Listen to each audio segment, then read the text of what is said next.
Hello friends, இப்போ நாம் பாக்குக்கன்று நட போகிறோம். நாங்கள் தென்னைக்கு இடையில நாங்கள் இது பாக்குக்கன்று நடுறோம்.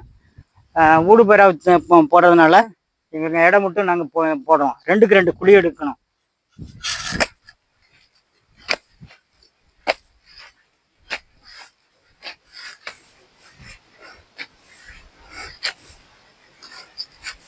மண்புழு உரம் வேப்பங்க புண்ணாக்கு கலந்து இதில் கொட்டுறோம்.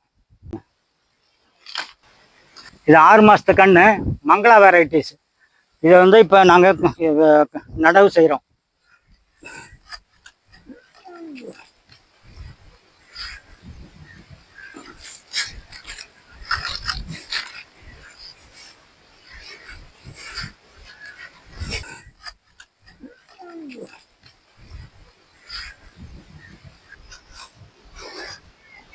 நட்ட பிறகு தண்ணி ஒரு முறை தண்ணி விட்டோம்னாக்கா நல்லா ஈரம் கோத்துக்கும், கண்ணு நல்லா பழுது இல்லாமல் முளைக்கும். இது கண்ணு நாங்கள் வரிசையில் நட்டுருக்குறோம். இதை வந்து 8 அடி கேப் இடைவெளியில் கண்ணு 8 அடி வரிசையில் 8 அடி வரிசையில் நட்டுருக்குறோம். இது ஒழுங்காக நம்ம பராமரிக்கும் போது 2.5 வருஷத்தில் ஈல்டுக்கு வந்துடும். கண்ணை நட்டுட்டு சுற்றி கண்ணை சுற்றி நல்லா மிதிச்சு விடணும். மிதிச்சு விடலைன்னா கண்ணு காற்று ஓடிடும், அதனால் கண்ணு இறந்துடும்.